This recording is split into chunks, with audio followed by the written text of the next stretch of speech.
반가워, 지영쌤이야. 온라인 학생들한테 내가 직접 아이 컨택하면서 이번 강의는 시작해보려고 그래. 사실 샤프 모의고사 시즌2가 개강할 건데 이게 시즌1과 시즌2가 동시에 업로드되는 형태로 매 주차별로 시즌1 1회, 시즌2 1회를 너희가 풀고 해설 강의를 듣는 형태로 업로드가 진행될 거야. 업로드 일정에 대해서는 게시판에 공지해 놨으니까 그걸 참고해주면 되고, 자, 이 시즌2 모의고사가 되게 독특한 모의고사야. 바로 고난도 테마 모의고사로 정말 독특해. 왜냐면 보통 1번부터 20번까지 다 다른 주제가 있어야 되잖아. 그런데 너희가 어차피 어려워하는 주제는 정해져 있단 말이야. 그래서 그 어려워하는 주제만 학습할 수 있도록 같은 페이지에 4문제에서 5문제가 다 같은 주제로 어렵게 이루어져 있는 그런 모의고사가 진행될 거거든. 이건 단기간에 클리닉할 수 있는 실력 향상의 모의고사라고 생각하면 돼서 너희가 시즌1의 전범위 모의고사뿐 아니라 시즌2의 고난도 테마 모의고사를 같이 학습하면서 나를 잘 따라와주면 될 것 같아. 지금 오랜만에 아이 컨택을 하면서 온라인 수강생들한테 인사를 하고 있지만 당연히 현장감 있게 대치동 현장 강의로 시즌2도 고난도 테마 모의고사 1회부터 너희랑 인사하도록 할게. 자, 현강 버전 인사로 만날게. 반가워, 지영쌤이야. 윤리화사상 이제 고난도 테마 모의고사 들어갈 건데 오늘 너희랑 제 1회를 풀어보려고 그래. 이 모의고사 자체는 되게 독특해. 우리가 평소에 보던 구평이나 수능 같은 형태가 아니라 한 페이지에 같은 주제가 다 들어있는 형태의 모의고사가 될 거고, 회차별로 내가 중요한 4개의 주제를 뽑아서 각각 5문제씩 너희랑 보게 된다고 생각하면 돼. 오늘 내가 준비해온 주제는 어떤 주제를 기본적으로 선지 구성이 되게 좀 괴랄할 거야. 이게 무슨 말이냐면 뭐 기역, 니은, 디귿, 리을, 뭐 이것이 뭐 기역, 니은, 디귿, 니은, 디귿, 리을, 이렇게 좀 평소에 잘 못 보던 선지 구성이 있을 건데, 그 이유는 뭐냐? 이게 한 선지도 속어법으로 지워지지 않게 정확히 알아야만 풀 수 있게 일부러 난이도를 높여놓은 거야. 내가 속어해서 정확히 몰랐는데 맞춘 걸 가지고 내 실력이라고 오해하지 않도록 선지 구성을 했기 때문에, 아 뭐야 선지 왜 이래 이렇게 생각하고 풀었지만 실제로는 잘 모르면 다 틀리게 그렇게 구성될 거라 선지가 되게 독특하네 이런 생각을 하면서 푸게 될 거고, 또 그다음에 주요 주제만 엄선한 테마 모의고사라 너희가 쉽게 잘 풀 수 있는 주제 말고 보통 올해 6월이나 9월에서 좀 어렵게 베스트 5 주제 안에 들었던 어려운 고난도 주제들을 너희랑 이렇게 뽑아가지고 보게 되는 그런 모의고사가 될 거야. 내가 오늘 너희랑 또 전 문항 해설하고 모든 선지 다 같이 해설하게 될 거고, 너희도 내가 약했던 주제가 뭔가를 좀 체크하는 데 도움되지 않을까 싶어. 그리고 모든 내용들을 데이터에 기반해서 최고등률 1, 2, 3, 4, 5위는 뭐고 각 문항의 선지 선택 비율과 그 다음에 함정 선지를 너희한테 가르쳐줘서 내가 함정에 빠진 건지 남들이 잘 안 가는 길을 골랐는지 또 남들이 잘 안 틀리는 문제를 틀렸는지 그런 걸 다 오늘 안에 파악할 수 있도록 그렇게 문제를 진행을 해볼게. 자, 제 1회 모의고사를 오늘 보게 될 건데, 자, 1번부터 5번까지는 사회계약설, 워낙 홉스, 로크, 루소 너희가 어려워하니까 그 심화 문제를 가져왔고, 자, 6번부터 10번까지는 조선성리학을 가져왔어. 자, 그리고 11번부터 15번까지는 스피노자와 휴움을 섞어서 이번 9월에도 스피노자 휴움의 낯선 선지가 대거 등장했기 때문에 그 선지를 연습할 수 있게 가져왔고, 16번에서 20번까지는 그리스도교 문제, 중세 기독교라 그러지 아퀴나스 아우구스티누스 문제를 가져왔으니까 오늘은 이 주제를 집중 학습한다고 생각하고 같이 문제를 풀어주면 될 것 같아. 자, 그러면 너희한테 내가 시험지랑 OMR을 배부하게 되면 봉투가 배부가 될 거고, 그 봉투를 받아서 OMR 잘 있는지 시험지가 1회가 잘 들어있는지를 볼 거고, 그걸 확인하는 시간을 거친 다음에 같이 시험 시작하면 시험지 다 꺼내가지고 봉투에서 동시에 꺼내가지고 시험을 30분 동안 볼 거야. 그래서 1분 동안 체크하고 OMR 마킹하고, OMR의 기본 정보 마킹해야 너희의 성적 처리 문자가 가게 되니까, 그래야 너희도 마킹 잘 했는지 반평균은 뭔지 우리 반 내에서 몇 등인지 이런 거 다 알 수 있거든. 자, 그렇게 될 거고 30분 동안 시험을 볼 거야. 요 수업 그러니까 내가 요 30분 동안 하는 거를 진행하는 거는 우리 조교쌤들이 오셔서 같이 OMR 나눠주고 시험지 나눠주시고 그러고 할 테니까 나는 옆에서 문제 같이 너희랑 보고 있을게. 내가 있어야 너희가 더 집중해서 볼 테니까. 자, 그러면 같이 OMR부터 시작해 볼게.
자, 시험 보느라 수고했어. 혹시 근데 오늘 이 모의고사 보러 오는 날 나 실물로 처음 본 사람? 아, 반가워. 나는 이지영이고 그럼 화면 속에만 있다가 나왔겠네. 아니, 오늘 좀 모르지, 내가 1년에 바지 정장 입는 일이 거의 잘 없는데 처음 입고 나와봤어. 어쨌든 인사한다고. 시험 보느라 조금 머리를 많이 썼을 텐데 그래도 채점하고 또 성적 결과도 보고 그렇게 할 거야. 뭐 수능까지 얼마 안 남아서 좀 불안한 마음도 있겠지만 나는 항상 그렇게 생각해. 결국은 대학 입시를 좌우하는 건 한두 문제일 때가 되게 많거든. 근데 많은 학생들이 마지막에 너무 지치다 보니까 나 진짜 이번 시험 말고 내년도 준비해야 되나? 이런 생각을 하다가 마지막에 힘을 좀 빼고 결국 시험을 보면 또 그렇게 못 보진 않아서 마지막에 놓지 말걸. 한 문제를 더 맞췄으면 내가 원하는 데 갔을 텐데 이런 경우가 되게 많아. 왜냐면 수능이라고 하는 시험이 마지막에 공부를 논다고 갑자기 1년 동안 공부한 게 확 날아가는 시험이 아니라서 진짜 마지막에 한 문제만 더 잡자라는 마음으로 해서 그것만 잡았으면 내가 원하는 대학을 붙을 때가 되게 많거든. 막 등급컷 맞출 때도 이제 막 커트라인 맞출 때도 그럴 때가 되게 많아. 그래서 마지막에만 진짜 내가 한 문제만 더 올린다 이런 마음으로 하면 되게 잘 되는 경우가 많으니까 그렇게 해보고, 어쨌든 좀 이런 형태의 모의고사는 처음 풀어봤을 거야. 일단 너희가 풀면서 느꼈을 건데 선지 구성이 괴랄하다는 게 무슨 말인지 알 것 같고, 다 눈치챘을지 모르겠는데 발문의 부정이 겁나 많아. 그러니까 평소에는 우리가 20개의 문제를 풀다 보면 부정의 대답을 할 질문이나 뭐 부정의 질문 이런 거를 물어봤을 때 이런 게 20문제 중에 하나, 심하면 2개 들어있는데 이거는 그냥 다 때려 박은 거지. 왜? 이 모의고사 자체가 의도가 뭐냐? 다 같이 좋은 점수를 받고 기분 좋아서 위아 더 월드 하는 그런 모의고사가 아니라 내가 낚일 수 있는 모든 유형의 함정을 다 때려 박아서 수능 가서는 절대로 틀리지 않도록 예방주사 맞추는 모의고사야.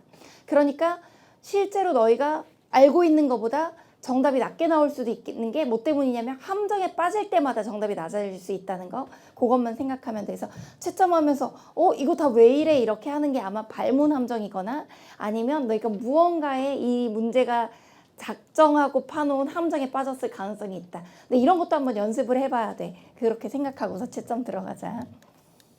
자, 같이 채점해보자.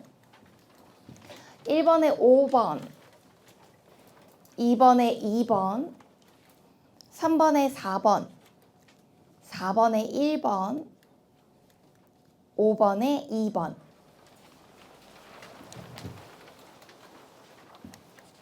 6번에 5번, 7번에 4번, 8번에 2번, 9번에 3번, 10번에 5번, 11번에 2번, 12번에 1번, 13번에 1번, 14번에 4번, 15번에 2번, 16번에 3번, 17번에 2번, 18번에 4번, 19번에 5번, 20번에 4번. 자, 2점, 3점 배점 고려해서 자기 점수 한번 매겨줘. 2점짜리, 3점짜리, 3점 문제에 표기돼 있으니까.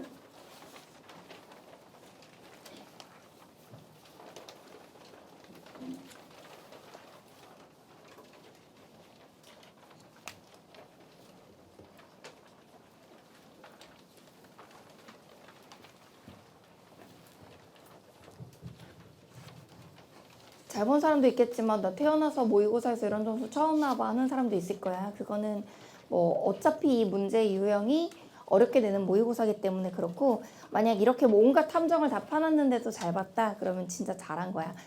과연 제일 많이 틀린 문제가 뭐였을지, 그리고 내가 남들이 많이 틀린 문제를 틀렸는지 아니면 남들이 적게 틀린 문제를 틀렸는지 좀 봐야 될 것 같은데, 어차피 OMR 카드 돌아가서 성적 처리되는 동안 너희도 머리 좀 식혀야 되니까 나랑 여기서 10분 후에 만나가지고 반평균, 그 다음에 등급컷, 그 다음에 최고 오답률 5위 문제 같이 보고서 같이 채점할 거고, 10문제 설명하고 나서는 너희한테도 각 문항별 선지 선택 비율 같은 것도 나눠줄 거니까 그거 가지고 보면 될 것 같아. 우리는 10분 후에 보자. 어려워할 거라고는 생각했는데 이렇게 어려워할지는 몰라서 오늘 뭐 어쨌든 실력이 느는 게 난 제일 중요하다고 생각하니까 점수 너무 신경 쓰지 말고 정답률이 남들도 낮다는 걸 보면 아, 나만 어려운 게 아니구나 라고 생각을 할 거야.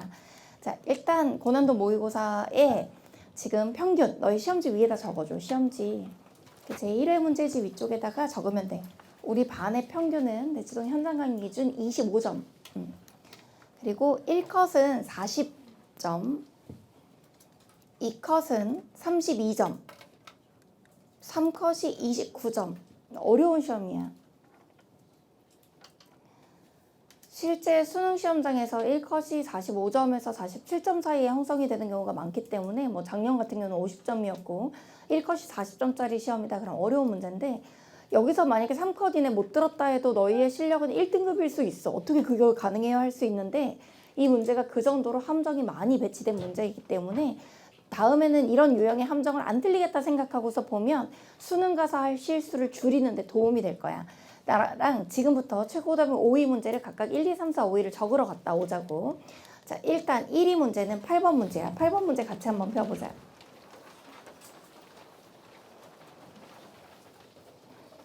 자, 거기다가 1위 적고 정답이 22% 적어봐. 정약용 문제인데 자, 이 문제는 사실은 함정이 발문에도 없었고 이렇게 많이 틀리게 되는데 제일 기여한 선지는 리을 선지야. 왜냐하면 거의 대부분의 수험생들이 4번 선지에 낚여서 틀렸거든. 그러면 22%면 찍어서 맞춘 정답률이잖아. 근데 이런 정답률이 나오게 되는데 가장 크게 기여한 건 자주직권이라고 하는 것이 무엇인지에 대한 파악이 잘 안 돼서 그래. 이거는 자주직권을 몰라서 틀린 거기 때문에 오늘 이걸 틀린 사람들은 아 맞다, 자주직권이랑 사단이랑 기호는 다른 거지. 이걸 구분하면서 나랑 공부해야 돼서 이 문제를 틀림으로 인해서 수능 전에 한 선지를 정말 중요한 걸 잡고 간다고 생각하면 될 거야. 이 리을 선지 배우고 나면 아 내가 이걸 왜 틀렸지? 이렇게 생각이 들 거라고 생각해. 자, 2위 문제는 4번 문제. 같이 4번 문제 좀 갔다 오자.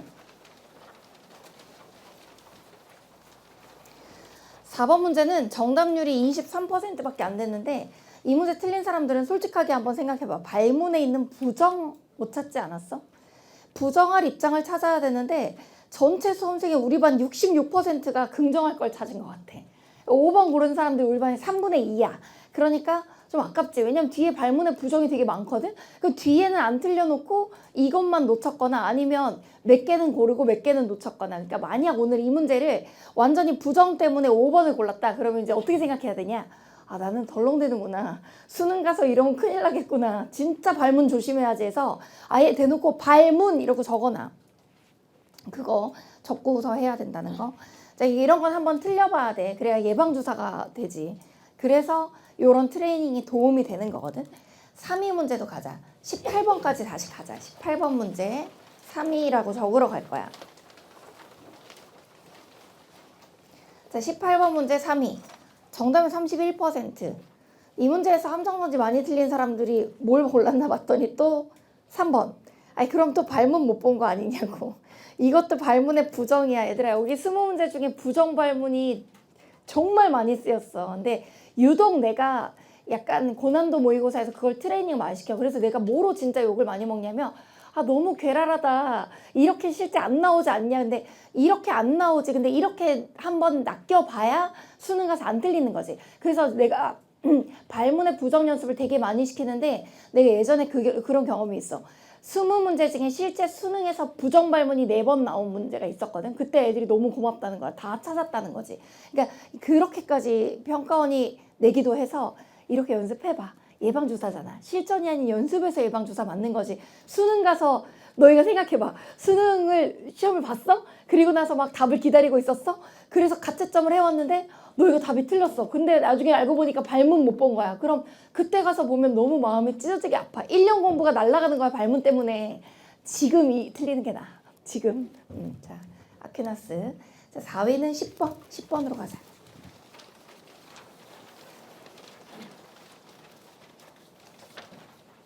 저기는 조선성리학 테마였는데 정답률 33% 4위라고 적어주고 제시문이 이왕인 걸 모르진 않았을 것 같아요. 학생들이 뭐 때문에 많이 틀렸냐면 2번 선지 때문에 많이 틀렸는데 이거는 실제로 너희가 이의 본체와 이의 작용에 대해서 제대로 몰라서 틀린 거야. 근데 이거는 지금 배워놓으면 포스텝, 뭐 프리파이널에서 선지에서도 가르쳐줬지만 지금 배워놔야 돼. 그래서 내가 1년 동안 공부를 했지만 내가 약한 부분이 어떤 건지를 확인한다 생각하면 될 것 같아.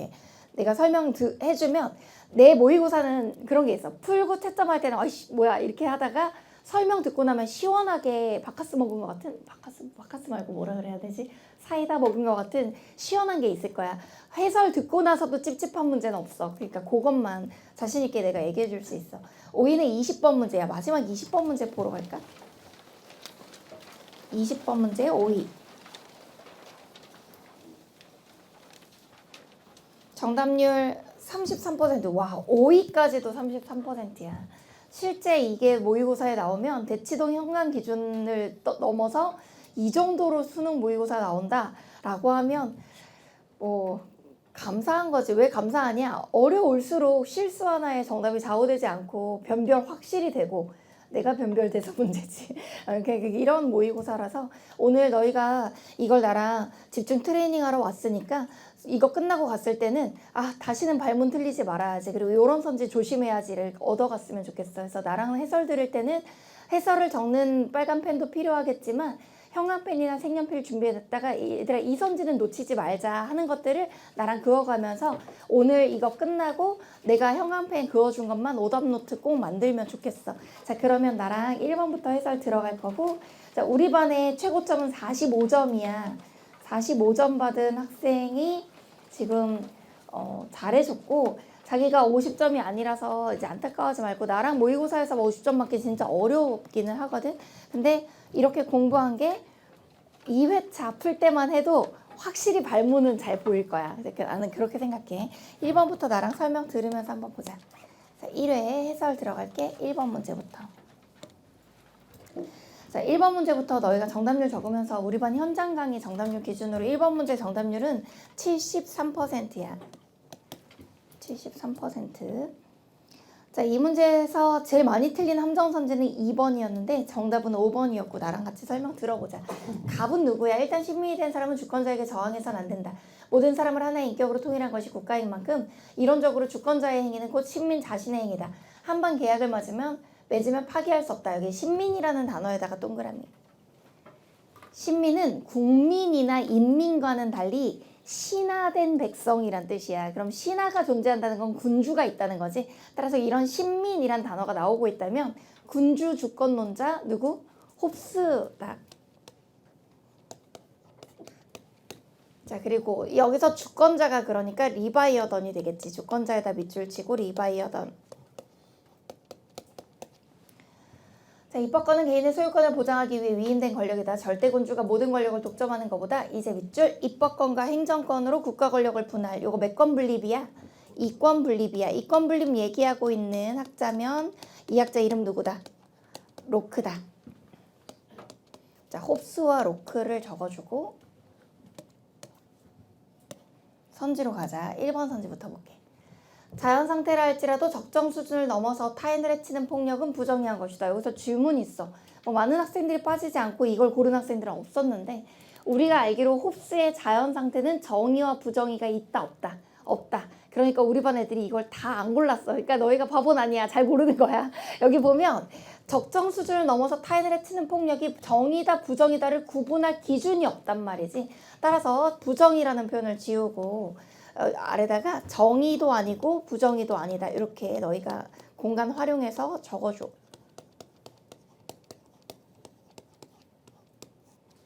자연 상태에서는 무제한의 자유가 허용되기 때문에 이렇게 타인을 해치는 폭력이 난무한단 말이야. 그러니 이게 정의롭다, 부정의하다라고 말할 순 없고 폭력이 자주 나타난다 또는 난무한다. 난무라고 하는 건 언제나 자주 폭력이 여기저기 발견된다 이런 뜻이거든. 그 정도밖에 안 돼서 정의로운 것도 부정의한 것도 아니야. 자, 2번. 시민의 저항권은 인정되지 않으며, 자, 우리 알기로 홉스의 시민의 저항권은 인정되지 않아. 여기까지는 맞는 말이야. 시민의 저항권은 인정되지 않으며까지는 맞는 말이야. 국가는 어떤 경우에도 권위를 잃지 않는 강력하고 절대적인 권력기구이다. 근데 이 뒤에는 잘못된 말이야. 자, 우리가 홉스의 자연 상태에서 국가 상태로 갈 때 자연권을 양도하는데 무슨 보존권을 제외하고 양도하지? 자기 보존권을 제외하고 양도하지. 근데 만약 군주가 나의 자기 보존권을 침해하면 군주는 자동으로 권위가 상실돼. 우리의 저항권은 없지만 군주가 우리를 살리라고 생명권을 보장하라고 군주를 세워줬는데 그 군주가 우리의 자기 보존권을 침해하면 군주의 권위는 상실되는 거야. 따라서 언제 권위를 상실하냐면 자, 어떤 경우에도 권위를 잃지 않는 이라는 표현을 지우고 국가는 자기 보존권 침해 시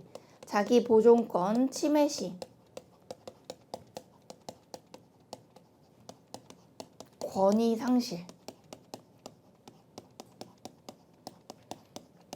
자기 보존권을 침해할 때 권위를 상실한다고. 선생님 그게 저항권이랑 뭐가 달라요? 저항권은 우리가 끌어내리는 거고 이거는 군주가 알아서 내려와야 되는 거야. 너네 왜 우리 지금 최근에 한국 역사를 보면 탄핵이랑 하야라는 단어가 다르다는 거 알지? 탄핵은 국민이 끌어내리는 거고 하야는 알아서 내려오는 거잖아. 그러니까 홉스의 개념은 국민이 저항권을 행사해서 쫓아내는 게 아니라 왕이 알아서 내려와야 된다고 보는 입장이라고 생각하면 돼. 그래서 선생님 이런 게 나와요. 근데 연계교재에서도 이미 나온 표현이고 우리는 우리 커리 중에서도 소개하는 선지라고 생각하면 돼. 3번 동의로 성립한 정치적 의무는 인간이 가지는 자연적 의무의 하나이다. 이렇게 얘기를 했는데 이제 로크라고 하는 학자는 무슨 계약설 학자야? 사회계약설 학자야. 사회계약설의 동의는 자연 발생적 동의가 아니라 인위적으로 동의를 하는 거라고. 후천적이고 인위적으로 동의를 한다라고 개념이 나온다고. 따라서 동의로 성립한 정치적 의무는 인간이 가지는 자연적 의무. 요 뒤에 부분이 잘못된 거야.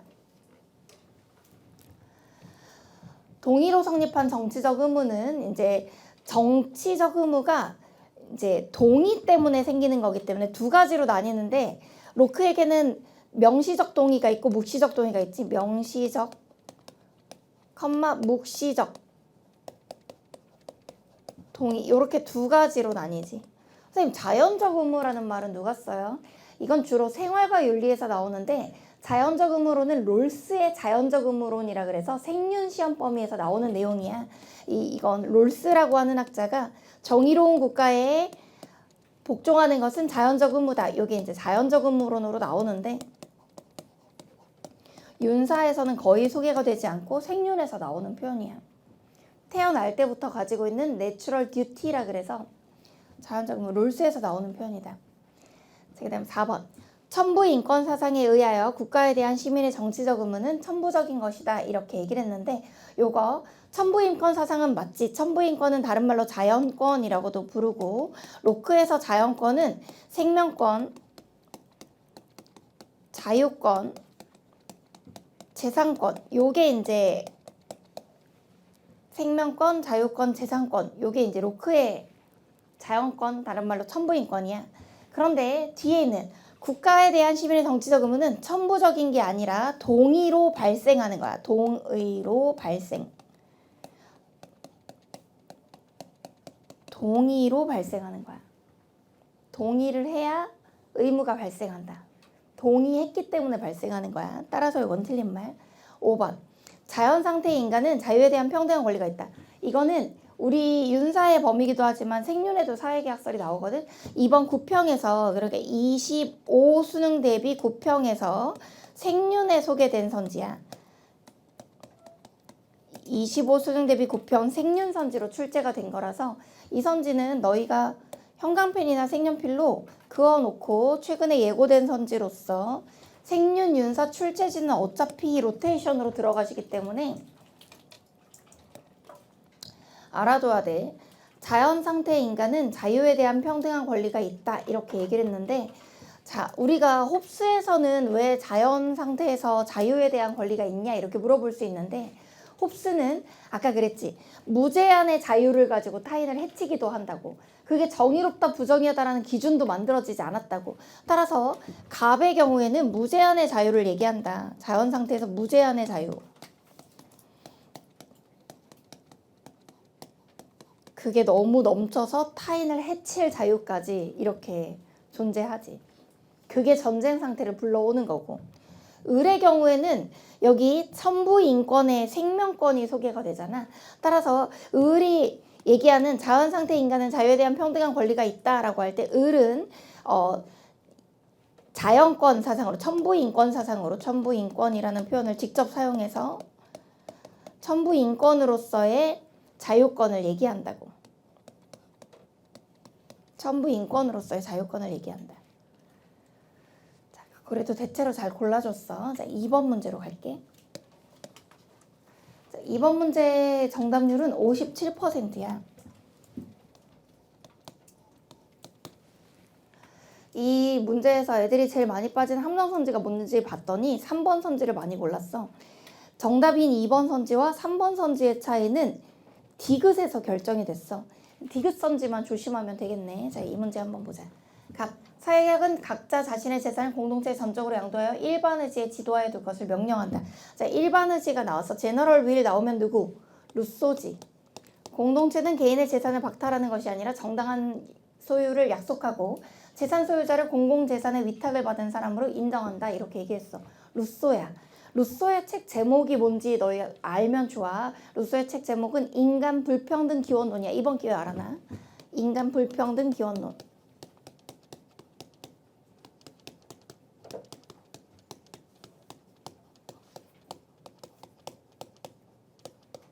혹시 너네 그거 기억나? 루소는 자연 상태가 있고 과도기인 사회 상태가 있는데 사회 상태에서 사유재산이 발생하면서 혼란이 생기면서 국가 상태로 이전한다. 이게 루소의 개념이었지. 자, 루소가 생각할 때 불평등은 왜 생겼냐? 바로 사유재산의 발생 때문에 불평등이 생기고 그것 때문에 다툼이 생겨서 혼란이 와서 사회개혁이 필요해졌다. 이렇게 얘기를 해. 자, 자본주의 사회에서 자본은 자립적이고 인격적인 반면 사람은 비자립적이고 비인격적이다. 이런 사회에서 노동자는 자본을 증식하기 위한 존재로 전락한다. 내가 볼 때 자본주의에서 노동자가 뭔가 수단으로 전락해버리고 자본이 구성원의 공동재산으로 변하면 재산의 계급적 성격이 상실된다. 이 얘기는 공유하게 되면 계급도 소멸한다라는 얘기라서 즉 자본주의에서 인간이 기계의 부품으로 전락했는데 결국은 이 재산이 사유가 아니라 공유가 되면 계급이 소멸할 거야. 이렇게 얘기한 학자야. 누구야? 마르크스지. 자본주의 싫어하는 데서부터 이미 마르크스인지 알았지. 마르크스야. 기억. 인간의 경제적 불평등은 사유재산의 발생에서 비롯된다. 아까 루소의 책 제목이 인간 불평등 기원론이었잖아. 사유재산의 발생으로 인해서 불평등이 생기고 혼란이 온다는 건 루소의 자기 책에서 얘기한 거라서 답은 맞는 말이고. 자, 을은 마르크스니까 마르크스는 재산의 공유로 공산사회를 만들고 싶은 거니까 사유재산이 경제적 불평등을 발생시킨다고 보는 게 맞아. 루소와 마르크스 둘 다 이 사유재산의 발생을 루소와 마르크스 둘 다 부정적으로 바라보고 있지. 이게 사유재산의 발생이 이제 가지고 있는 부정적인 기능을 초점 맞추고 있다. 사적 소유가 없는 평등한 사회를 지향한다. 마르크스는 공산사회를 꿈꾸니까 재산의 공유를 얘기하니까 마르크스는 맞는데 갑은 아니야. 갑은 사적 소유가 없는 평등한 사회가 아니라 사유재산의 제한을 얘기해. 너희 적을 공간 있으면 갑은 사유재산의 제한이다.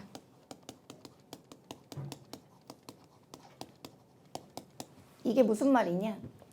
루소의 이상사회는 빈부격차가 거의 없는 소농으로 이루어진 공동체를 이상사회로 보고 있어. 빈부격차가 거의 없다라고 할 때 사유재산이 없다는 게 아니라 사람들의 재산의 격차가 크지 않은 사회가 이상사회라고 얘기하는 거지. 그러니까 사람들의 재산의 격차가 크지 않으려면 사유재산의 제한이 있어야 된다는 거야. 그렇다고 해서 사유재산 폐지론자는 아니야. 하지만 을은 사유재산을 폐지하자고 얘기하지.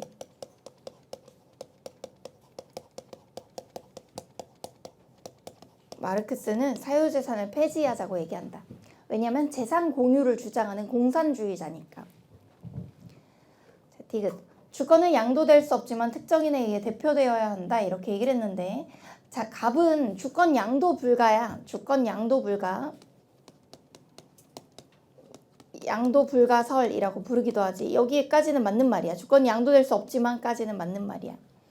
그런데 루소가 생각할 때 주권은 양도될 수도 없고 특정인에 의해 대표될 수 없어.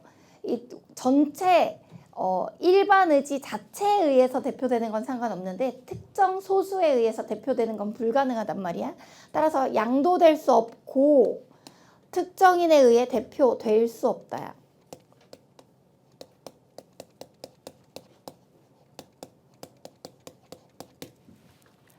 내가 그래서 이 루소의 대표 개념에 대해서 학생들한테 뭐라고 얘기하냐면 여기 100명이 있어. 이 100명 중에 한 명의 대표자를 뽑는 것이 대표되는 개념이라면 루소는 이 특정 한 명에 의해 대표될 수 없고 야 여기 누가 대표야 그러면 우리 모두가 공동대표요 이래서 우리 전체가 다 같이 대표할 수는 있지만 특정 소수를 세워서 그 사람에게 대표자로 세울 수는 없어.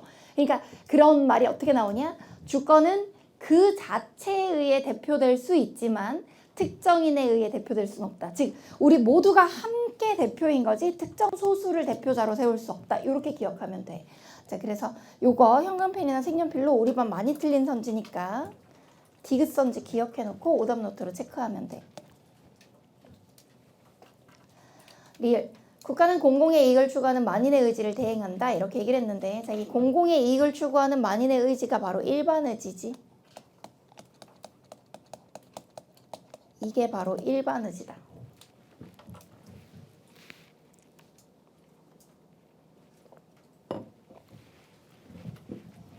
그렇게 되면 정답은 2번 함성선지는 기역 디귿 리을이 있었던 3번이었다. 디귿선지 조심하면 될 것 같아. 자, 3번 문제로 가자. 3번 문제 정답률 좀 적어볼게. 3번 문제 정답률 41%. 자, 3번 문제에서 어떤 선지 때문에 많이 틀렸는지를 내가 봤더니 3번 선지를 많이 골랐어. 근데 자기가 3번 선지 이외에도 고른 선지가 많은 사람도 있을 건데 왜냐면 정답이 되게 골고루 분포가 됐어. 그래서 우리 OMR 카드 제출한 걸로 이렇게 각 문항별 선지 선택 비율 조금 이따 나눠줄 테니까 이게 남들이 많이 고른 선지를 내가 골라서 틀렸는지 아니면 남들이 가지 않는 창의적인 오답을 찾았는지 그런 걸 좀 찾아봐야 돼. 일단 너희한테 하고 싶은 말이 있어. 최고 오답률 5위 안에서 틀린 게 그나마 난 거고 남들이 많이 틀리는 건 난 맞추고 남들이 적게 틀리는 걸 내가 틀리는 게 나만 혼자 이상한 방식으로 생각을 한 거야. 그래서 남들이 많이 틀리는 문제 안에 있으면 다 같이 등급컷을 깎는 문제를 틀렸으니까 그나마 난 거고 그러니까 남들이 많이 틀리는 걸 틀렸어. 아, 나도 그랬구나. 나도 같이 낚였구나. 이러면 되는데 남들이 많이 안 틀리는 거 뭐 정답률이 60% 넘어가는 거 이런 걸 틀렸잖아. 내가 그럼 이 학자에서 조금 빵꾸가 있거나 내가 무언가 남들이 안 어려워하는 걸 혼자 꼬아서 생각하다 틀렸구나 생각해야 돼. 그래서 어떻게 생각하냐? 남들이 많이 틀리는 함정에 빠지는 건 그나마 괜찮아. 근데 남들이 많이 안 틀리는 함정에 빠지는 건 내가 이 주제가 취약한 거야, 얘들아. 그걸 너희가 알아야 돼. 그러니까 의도적으로 출제자가 꼬아놓은 문제에 남들과 똑같이 낚이는 건 그나마 안전하다는 거지. 그러니까 남들이 가는 길을 가는 건 그나마 괜찮아. 근데 여기도 이제 마찬가지야. 이 문제의 정답률이 낮았는데 자기가 3번을 골라서 틀렸다. 그럼 괜찮은데 2번, 5번을 골랐다. 그러면 조금 이제 남들이 덜 틀리는 걸 골라서 틀린 거야. 그럼 내가 이 주제가 약한 거지. 볼까? 일단 신민이 내가 아까 그랬잖아. 신민 나왔어. 그러면 이건 또 누구야? 홉스야. 저항권 없다고 앞에 얘기하고 있네. 자, 인간은 악하기보다는 불완전하고 불안정한 존재이다. 따라서 자연 상태는 대체로 평화롭지만 그럼 대체로 평화롭지만 불안정하다. 그러면 어디서 나오냐? 주로 로크에서 나와. 여기 보면 자연 상태는 대체로 평화롭지만 에다 밑줄 치고 종종 전쟁 상태로 빠질 위험성 이렇게 나오잖아. 이러면 이거는 로크의 입장이야. 로크의 입장이다. 현재로 가서 1번 갑은 사회계약 이후에 국가는 계약 위반자를 처벌할 권리가 없다고 본다 이렇게 얘기했는데 아니 처벌권을 국가가 가지는 거야.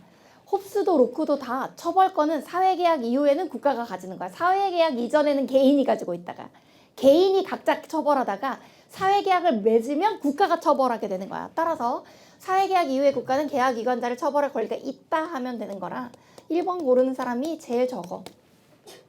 2번 갑은 사회계약 당사자인 국민에게 주권이 있다? 아니 갑이 홉스인데 대놓고 신민이란 표현이 나왔으면 군주가 있는 거잖아.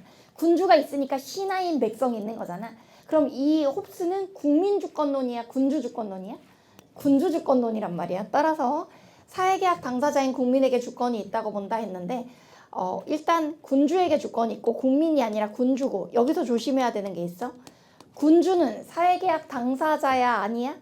아니야. 군주는 사회계약 당사자가 아니야. 군주는 사회계약 후에 인위적으로 만들어진 거기 때문에 사회계약 당사자인이란 표현도 지워야 돼. 갑은 군주에게 주권이 있고 그 군주는 사회계약 당사자도 아니야. 3번. 을은 국가의 구성원들이 당연히 국가의 보호를 받는 것은 아니라고 본다 했는데 아니 국가의 구성원들이 잠깐만 마이크가 지직거렸나요? 아, 네. 자, 국가의 구성원들이 당연히 국가의 보호를 받는 건 아니라고 할 때 한번 생각해봐. 국가 구성원이 누군가? 로크가 생각할 때 국가 구성원들은 노예가 생각하는 국민이야. 근데 대한민국의 구성원은 누구냐? 그럼 대한민국의 국적을 가진 국민들이야. 보통은 로크에서 구성원이란 표현하며 국적자라는 뜻이야. 그 나라의 국적자라는 뜻이야. 야, 국가의 구성원들이다 이러면 국적자들이다 이렇게 생각하면 돼. 그 나라의 국적을 가진 국가 구성원, 국가 국민의 자격을 가진, 그러니까 투표권을 가진, 시민권을 가진 사람들이다 생각하면 돼. 그 사람들은 일반적으로 무엇으로 형성되냐면 명시적 동의자들이야. 명시적 동의자들.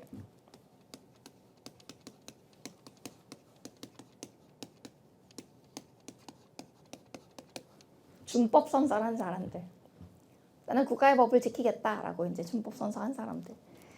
이들이 당연히 국가의 보호를 받는 것이라고지. 국가는 자국민을 보호해야 될 의무가 있어. 사회계약 이후에 국가는 국민의 생명을 보호해야 돼.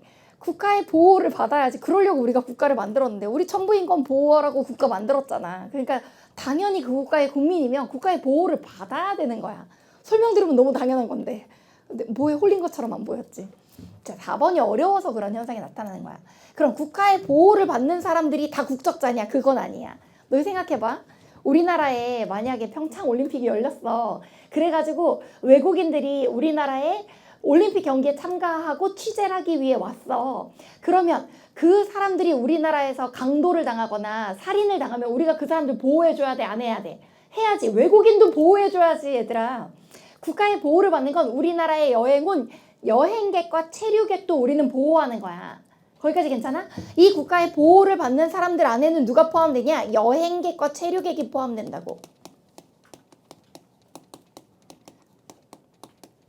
여행객과 체류객이 포함된다고. 여행객과 체류객이 포함된다고. 그런데 거기를 보면 그들이 모두 국가 구성원은 아니라고 본다? 당연히 국가 구성원은 내가 3번에서 얘기했잖아. 국적자라고. 이거 너희 이해하기 쉬우라고 이렇게 적은 건데 국가 구성원은 국적자야. 그럼 잘 봐. 우리나라에 여행 온 여행객이 우리나라의 보호를 받고 있는 게 맞지만 그래서 내가 뭐가 기억나냐면 왜 우리 막 코로나 팬데믹일 때 국가에서 뭐 해줬냐면 백신 놔줬잖아. 국가에서 백신을 맞으라고 하면서 우리나라에 여행 온 여행객들도 백신 놔줬어. 왜? 질병으로부터 우리나라에 여행 온 사람들도 뭐 해야 되니까? 보호해줘야 되니까. 그래서 우리나라 안에서 이 질병 관리를 위해서 일시 체류자들이나 여행객들을 백신을 놔줬다고. 그래서 내가 줄 서 있을 때 내 앞에 외국인들이 코리아 is best라고 막 다 놔준다고 막 이렇게 얘기했던 기억이 나거든. 그러면 국가의 보호를 받는 사람들 안에는 우리나라에 지금 발 디디고 있는 묵시적 동의자들도 포함이 되는데 그 묵시적 동의자들이 다 뭐는 아니냐? 국가의 국적자, 명시적 동의자가 되는 건 아니야. 이 선지는 이미 기출이 됐던 선지야. 그래서 어려운 선지이기 때문에 형광펜이나 색연필로 체크를 해야 돼. 아마 3, 4번이 놓쳤다라고 하면 이게 이제 기출이 있는 선지고 평가원이 이미 출제했던 선지인데 로크 부분에서 이 부분을 놓쳤을 거야.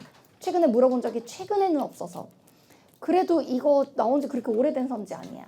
자, 5번. 가불은 모두 일반 의지를 실현하고자 국가를 세웠다고 본다 했는데 홉스에서는 일반 의지 얘기 안 나오고 일반 의지 누구 거야 얘들아? 루소 거잖아. 이거 루소인데 여기 지금 나와 있는 학자들은 홉스랑 로크야. 가쁜 루소 선지가 나온 거지.